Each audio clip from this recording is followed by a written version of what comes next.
No sugarcoating, no spin, taking the hard knocks. We're learning from failure so you can succeed. This is the Failosophy audio and video cast with Gabe Zichermann. In the time of chimpanzees, I was a monkey. Butane in my veins, and mouth to cut the chuck. Hello, everybody. Welcome to the Failosophy audio and video cast. I'm your host, Gabe Zichermann. I'm coming to you from a finally sunny day in Los Angeles. It's been raining for a few days, and you know that in LA, for those of you who know about it, in LA, people go absolutely nutballs when it's raining outside. It's absolute insanity. People think, what is this, like acid that's falling from the sky?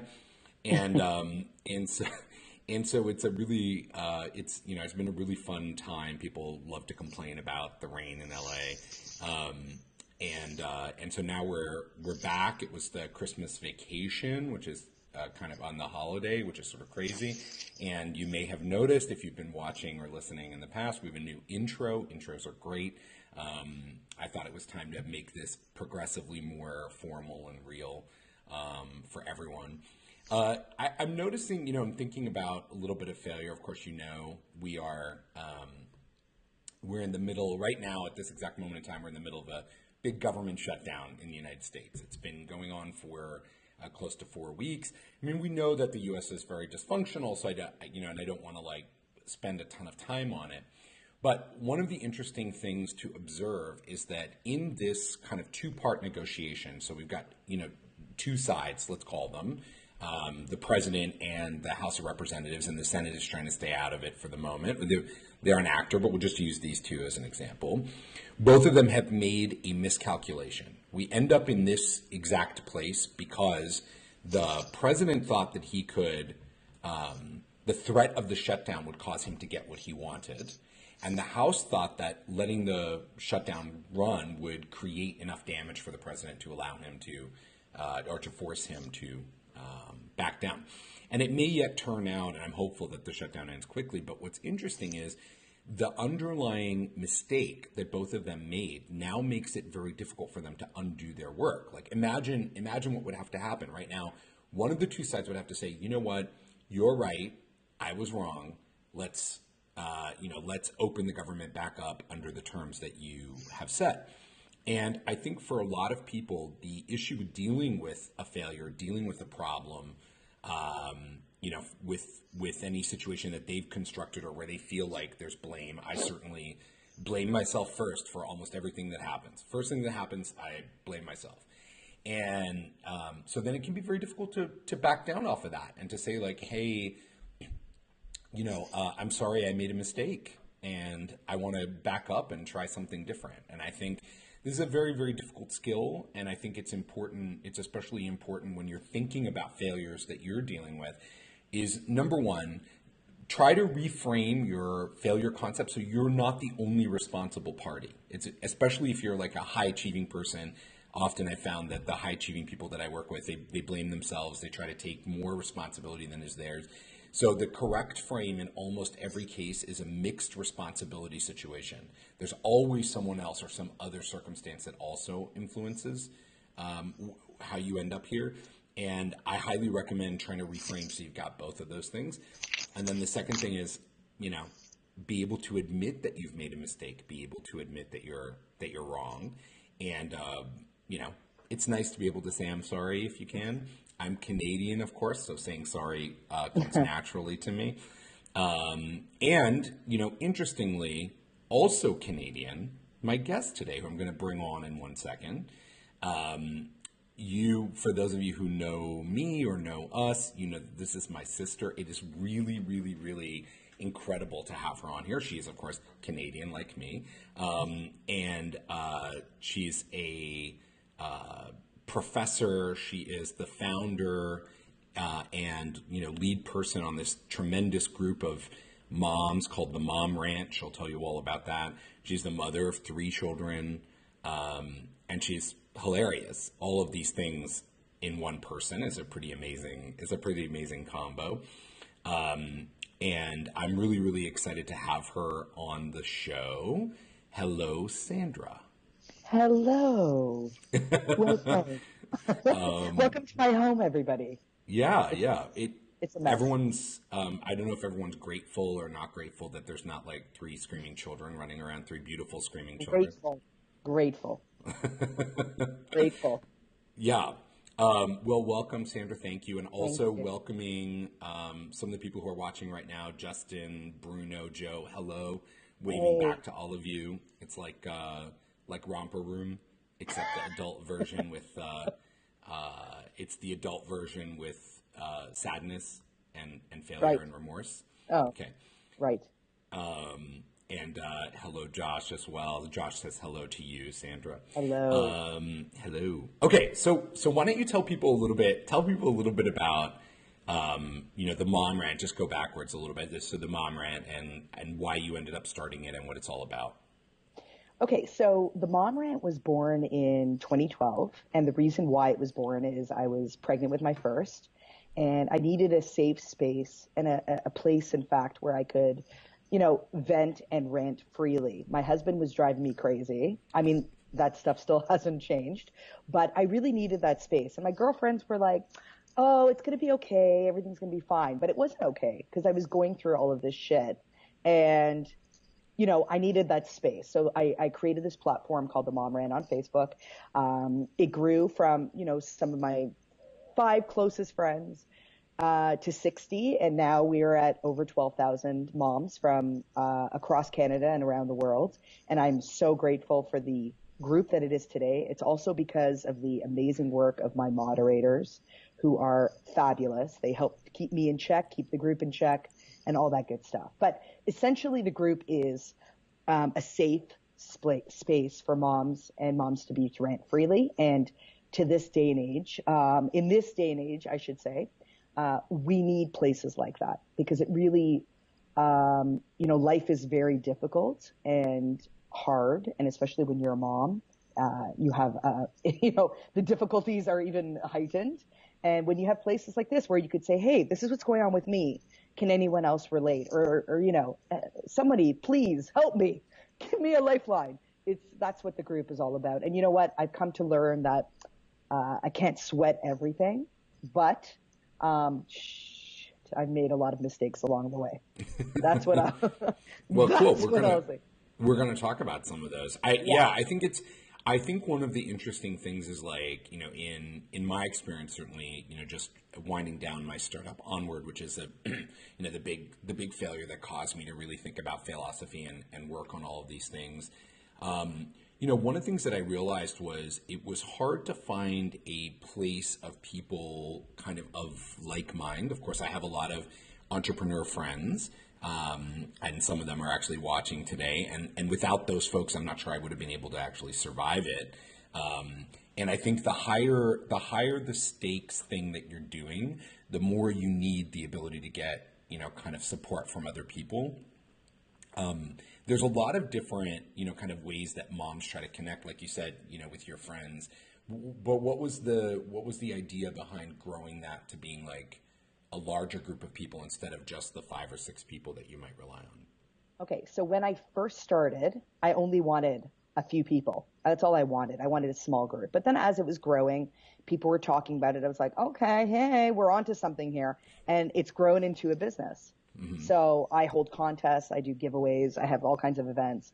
Brands come to me, they're like, "Hey, we want you to represent us." Okay. So that's what the group has turned into. But along the way, there were a lot of struggles, challenges, difficulties. I've had 2 kids since creating the group. So I had 1 kid when I started, another 2 kids, so another 2 burdens. I shouldn't be calling them burdens, but they are. They are. Yeah. They are. They're lovely. They are, and because They're my favorite. you've met them before many Yes, times. I have. They, Yeah. Yeah. They're my favorite burdens in the whole world. they're your They're my favorite favorites, burdens, but yeah, yeah. they're a lot of work. And then, couple with this also at the beginning where I was defending my thesis, defending my doctorate, there was a lot of stuff going on. So, but the real reason why I wanted to grow it was because why not? People were talking about it. And the more it grows, the more other people would see it as, wow, this is really a great place where I can share my ideas, exchange ideas, collaborate on things. So a fun place for all, pretty much. Yeah, and interestingly, and I think a lot of people want to be able to build community. We often talk, especially in startup land, about saying, okay, we're trying to build a community around this idea, build a community around this product. And so you've actually done that. What was the most challenging thing for you? Because I think it was your first real community project, the Mom Rant, right? So I actually had a lot of challenges, but I think the largest challenge I had was people believing that I wasn't selling out. Oh, So interesting. yeah. So I had a lot of negative feedback when I decided to take the group bigger, global, larger. People were like, "You're selling out. That wasn't where you started the group. Your intentions are not pure and honest and truthful." But they were. It was just, this is a natural segue into the next steps. And you know what? Other admins were doing it. I mean, I was one of the first on the scene in terms of mommy groups, especially in Canada where there's a ton of mommy groups. But I was like, why am I not expanding? More people want to be included. I had people reaching out to me from the US, from Asia, saying, hey, I'd like to join your group. And I was limiting myself. I was saying, no, we're just Canadian only. Like, why? I mean, is there like something special in the air here? I mean, besides our well, Prime there Minister. is. It's maple syrup. Right now. Yeah, it just smells like, if you've never been to Canada, on behalf of the government and the people, I welcome you. Everything is made of maple syrup. That's right. Everything. So one question for you about that though, because you just touched on it, is this kind of criticism you were receiving from people. I remember you going through some of that in conversations that we were having. Sort of these people sort of saying like, oh, why are you doing this, and really coming for you. How did you deal with that? To be honest, not well. My moderators, got rid of my moderators, thank God, and got new moderators. And I just didn't deal with it well. I took criticism really hard. I took it really hard, I should say. I got really, just really upset, and I blamed myself, and I was like, wait, what am I doing? I actually thought twice. I'm like, maybe I am being a sellout, maybe. But then I was like, no, like I got to do this. I got to go through it. Now, the other thing what was happening at that time, which was a big failure also, was my middle son, Benny, went through a major health scare. And it wasn't a scare, it was an actual incident that we had. And we were very close to losing him. And that was happening exactly at the same time as the group became very, some members of the group became very angry and upset, and I had a lot of backlash. So that's like, there were two forces kind of going against me, and I had to kind of negotiate that terrain, and it was very difficult. And I started to lean on, close family and friends and my therapist and other people that were like, hey, how do I get through this? Because I need to get through this. If I'm going to bail out at this point. And there was a moment where I told my husband, told Kevin, I want to close down the group. I can't do this anymore. I want to close it down. Because the criticism was getting nasty. It was getting nasty. They were attacking me. They were attacking how I looked, some of the moms. Wow. They were attacking how I who cares? This is this. I'm like, I was so always body confident. So for me, that was like, I didn't care about that. I cared that they were like calling me a sellout, that I was taking it, trying to capitalize on it and make money from it and all that good stuff. So, I mean, at the end of the day, I'm so glad that I went through that, because with every failure that I have done, there's a reason for it. And it's made me a stronger, better, more put together, even though I'm falling apart person. So to speak. Yeah. I mean, so a question is, in the case of the group at that kind of decision point, what made you decide that you should keep pushing through? Because you were in this period of very serious personal challenge and also professional challenge.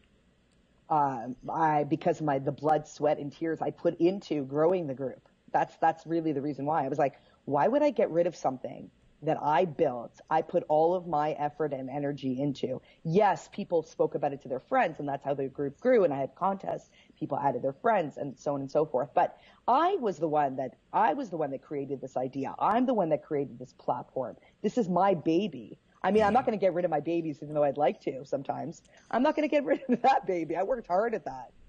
That's why. Interesting. But did you, at that moment, though, you said you kind of contemplated it, right? You said, oh, I did, yeah. should shut it down. And I think many people, that's one of the great challenges that people have when dealing with, something that is a prospective failure or something that feels like it's coming off the rails.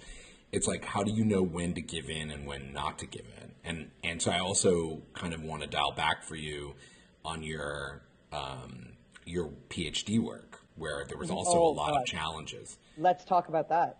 Yeah. Oh I remember them. Yeah. Oh, you remember. So, okay. So the group itself, the reason why I stayed true, and even though there was actually 2 occasions where I was like, I was crying and I can't do this anymore. It was just too much pressure. And, by the way, I was like had a baby and was kind of pregnant with my second. So you have all those, hormones going at the same time.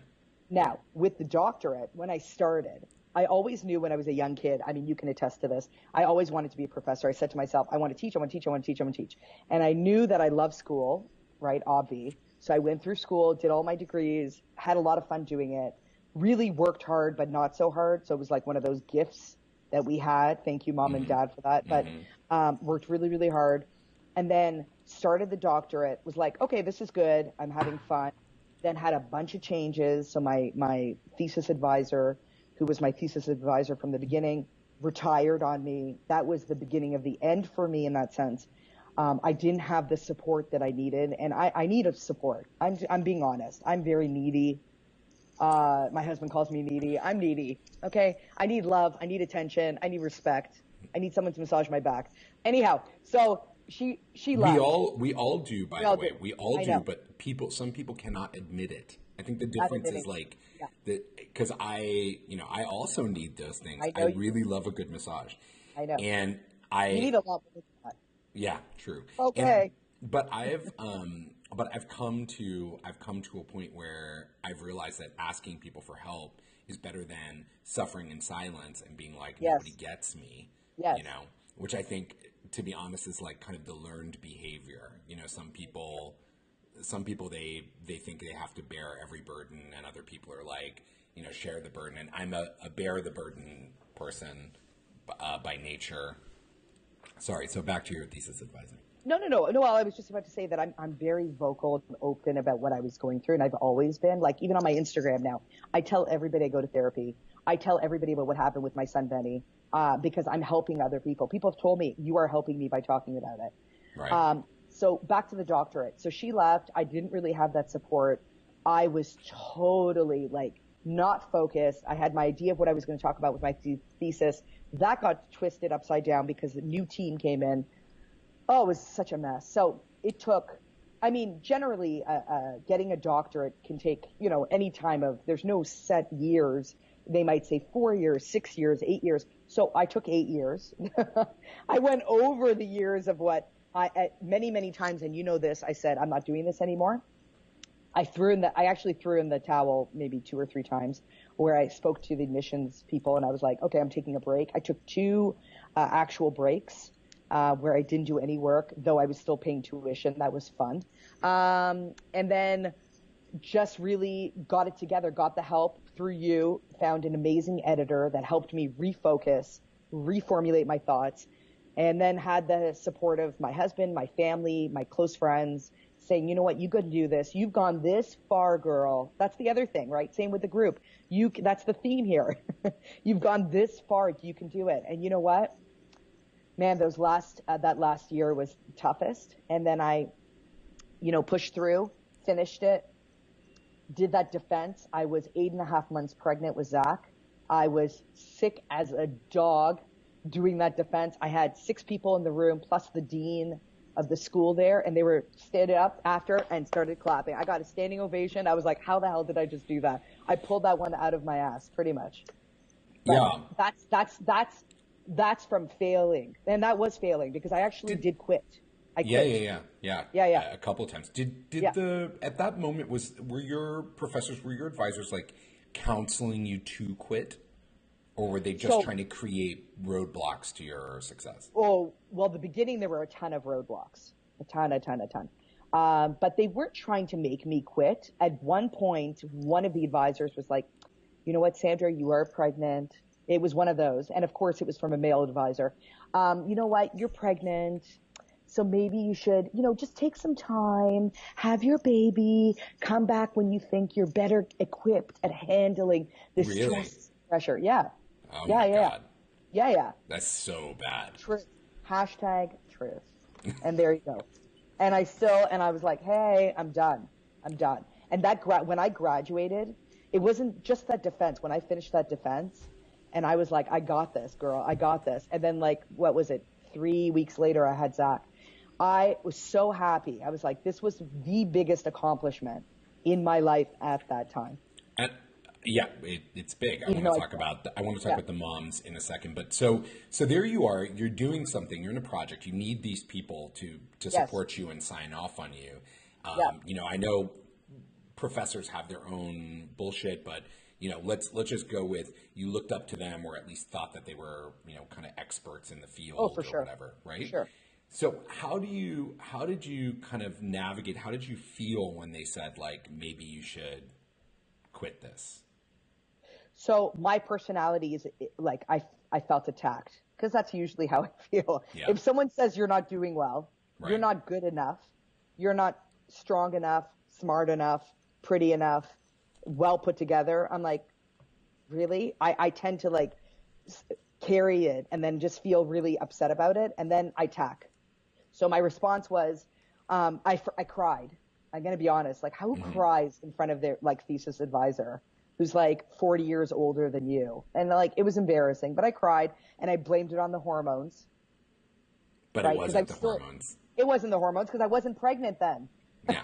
I wasn't pregnant. I blamed it on anything I could. It was just it's too much. And, other people that were doing their doctorate, they had maybe 2 kids or they were struggling or they had 3 jobs. I wasn't in that same position. I'll be honest about it, but I was struggling no less. And I took what they said and I first got really upset about it and took it as a slight against me and against me. And then I said, you know what? I need to get some help on this. And I really went to people that I can trust and said, hey, I really need help here. How can I get the help that I need for this? But peers of those professors, like other professors or people who were outside the scope where you kind of told the story and said, what should I do? No, I went outside of the institution. I was like, this is not working. I'm leaving this. No, I'm not leaving these people, but I can't talk to these people. There's nothing to talk about. They obviously don't want me here, don't think I can do it, don't think I'm capable, can't handle it. And then I went to my insight circle, my family, my friends. I spoke to other people about it. What do you think I should do? And everybody was like, you can do it. So that's interesting because you don't have a lot of PhDs in that circle, right? No, no one does. Nobody does. Yeah. So you were going to a support network that really was quite disconnected from the core problem. Yes. And this is interesting because I think a lot of people they want to get support from people who understand the actual problem set. Right. Why didn't you go to other professors or other people to try to figure out what the right strategy was? Oh, because I was afraid of being judged, and nobody likes to be judged, and nobody likes criticism, and I definitely don't like criticism. I've learned to take constructive criticism. Oh, My really? husband doesn't think. Okay. I'm about to say. All right. Okay. Good. Okay. Cool. I'm working on it. Working on it. It's a work in progress. Yeah.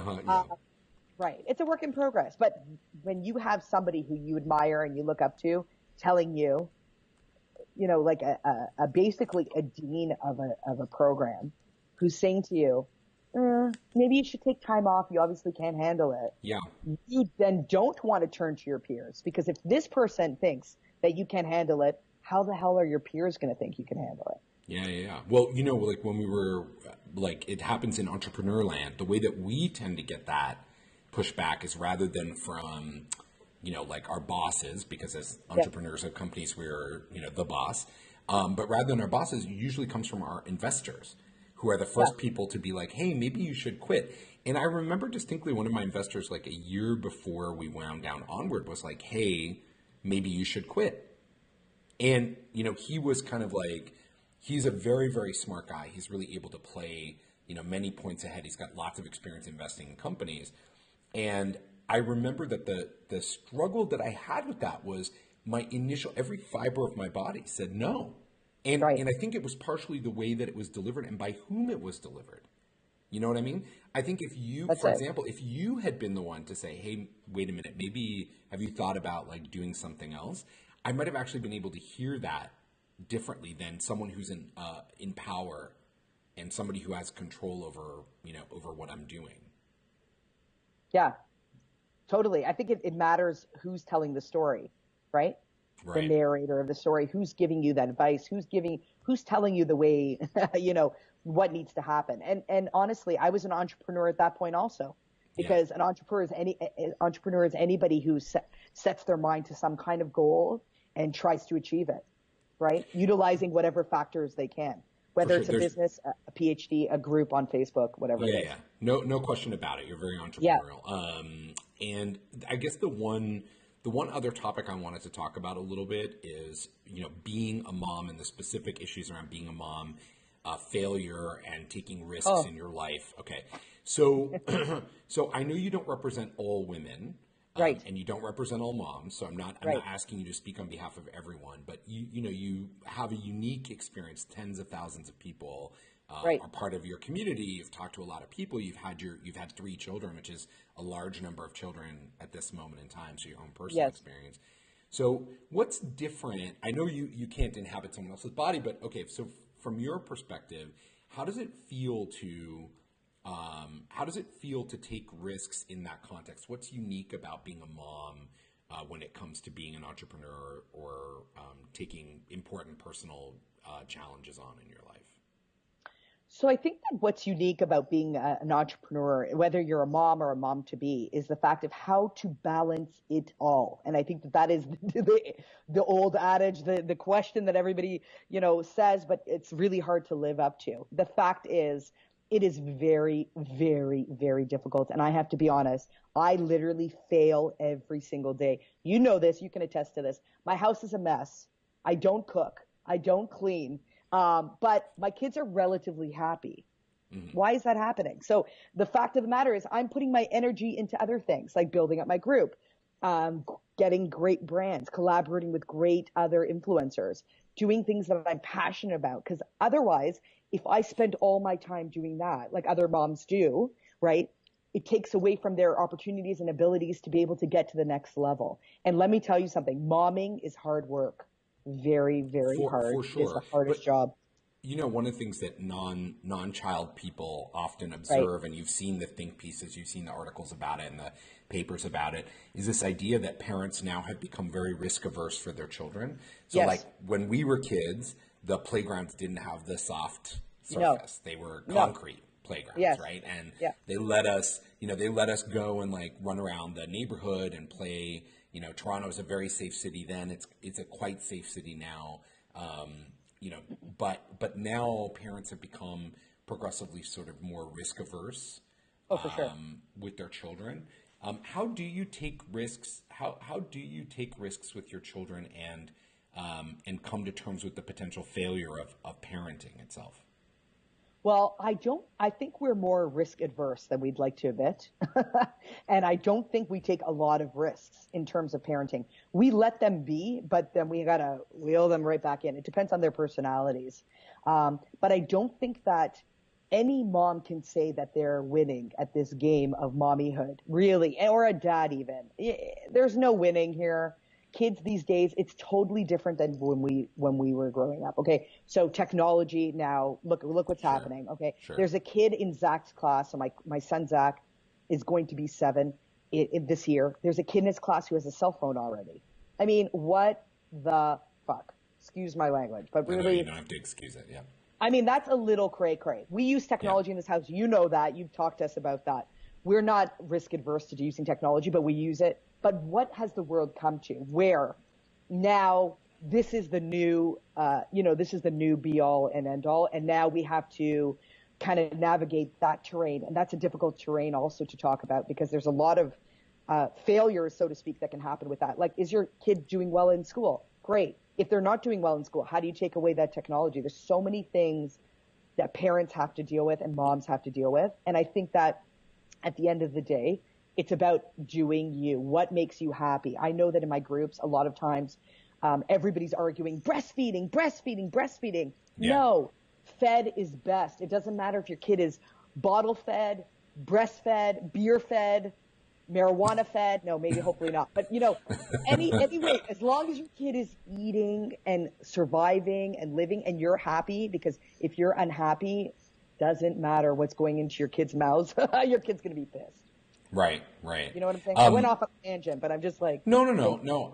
I get it. I think that's a hard lesson. Like you say, you even had challenge with that, like learning that lesson that the kids are probably going to be okay, right? Yeah. And just kind of finally before we leave, I want to talk about that time when Benny, your middle child, got sick. Yeah. I know that was a very, very stressful and emotionally like trying time for you. How did you deal with your feelings of responsibility at that moment? This is the biggest topic. So when Benny got sick, what happened was he woke up in the morning and he couldn't walk. He was saying his foot hurts. Benny's a big joker. So we all thought he was joking, always joking. We sent him to school. And then Kevin and I, we had like a day we had some errands to run. We went errands to run, blah, blah, blah. The school called us at like 1 o'clock. So this was from 9 a.m. or 8 a.m. all the way to 1, saying he's crying incessantly. You have to come pick him up. He's not walking. You have to come. We were like, okay, we took our time to go pick him up. So I'm just giving you backstory of how this has really been a challenge for us in terms of failure and responsibility. We took our time to pick him up. We picked him up. He literally could not walk. He was just crying. Had we overall, and then we rushed into the hospital and all that stuff happened. He was in the hospital for 8 nights and 31 days of in-home care, learning to walk again. He had group A strep. Look it up. Terrible. He was one of the lucky ones. He didn't lose his life, but was close to it. Besides all of that, we did learn some valuable lessons. One, trust your gut.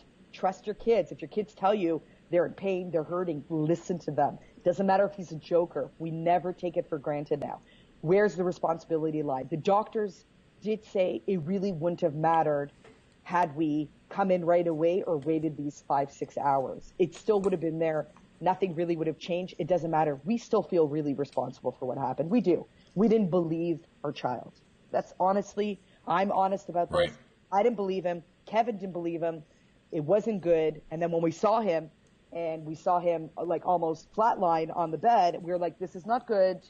We've totally fucked up here. Now we've totally fucked up. So lessons learned from that is, like I said, trust your gut, trust your kids. And you know what? Accept that you will make mistakes. And this is part of accepting that failure in order to succeed in life and to accomplish your goals, your dreams, and to be a good human being, good parent. You're going to make mistakes, and it's okay to make mistakes. I'm still learning that. It's okay to make mistakes. I do feel like parents get some advantage in the personal growth department. You have the sort of disadvantage of having less energy because you have other things that you have to focus on and take care of and responsibilities. But on the pro side, you get to experience failure a lot more often. Your children are themselves like kind of learning their footing and trying to do things, and you are interacting with them in the world that they're in. And so you have a lot more quick learning opportunities about what works and what doesn't and how you respond to those sort of situations. Right, definitely. I think that happens on the day. Every single day that happens. I don't think our response gets any better. We scream a lot. I mean, you know that. We yell a lot in this house. We shouldn't be yelling. We shouldn't be screaming. But that's the way that we manage. And you know what? They're surviving day to day, and we're surviving day to day. I wish there were other strategies. Maybe down the road when they get older, we will have better strategies for survival. But every day there is stuff that we have to go through, and we do get more chances. But then we have more chances to mess those things up. So. Well, it's interesting because one of the things I've noticed about you, obviously I've known you your whole life. One of the things that I've noticed about you is you actually have gotten a lot more comfortable with the idea that things aren't perfect. Sure. That's one of the reasons why I wanted to talk to you. It's like really seeing this kind of curve of, acceptance of failure or acceptance of problems. Yes. Especially since you've had your children, you've become much more like, okay, well, that's all right. My whole mantra is like, it is what it is. If, that's it. Take it for how it is. Like, take me for how I am. It is what it is. I can't change things. I can try and improve on my response and my effectiveness to parent or to teach or whatever the case is. But, they are who they are, and I'm embracing who they are and all of their quirks. And I'm still learning how to embrace my husband's quirks. I don't think I'll ever do that.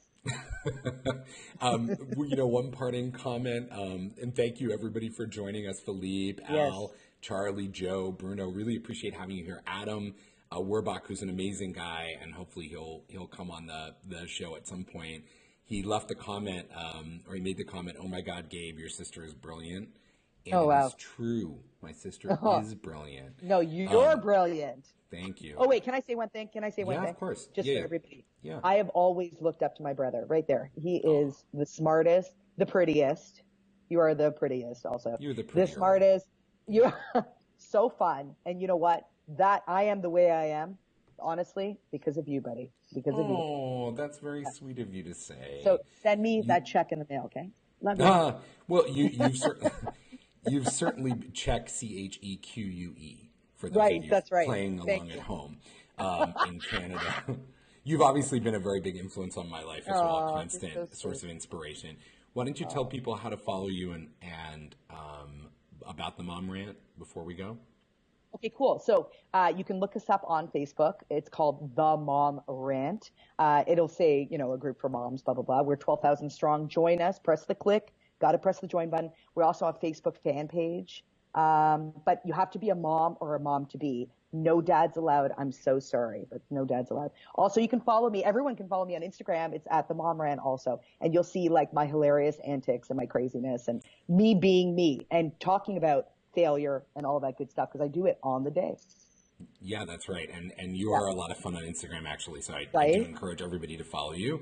Thank Right. you, Sandra, so much. Thank I love you, you tons. Gabby. Thank you Love for being you. Thank you for being Bye. on here. And thank all of you. Thank you so much, everybody, for joining. Thank you. Yeah, remember, if you're not on the precipice of failure right now, you're probably not living your life to your full potential. This has been the Failosophy audio and video cast. Be sure to subscribe wherever you get these. We'll see you next week with another story of failure. If you enjoyed this episode, click subscribe, leave a review, share with your friends, and come back next week for more real talk about failure. And remember, if you're not on the precipice of failure right now, you're not living to your full potential. This has been Failosophy with Gabe Zichermann. So why don't you kill me?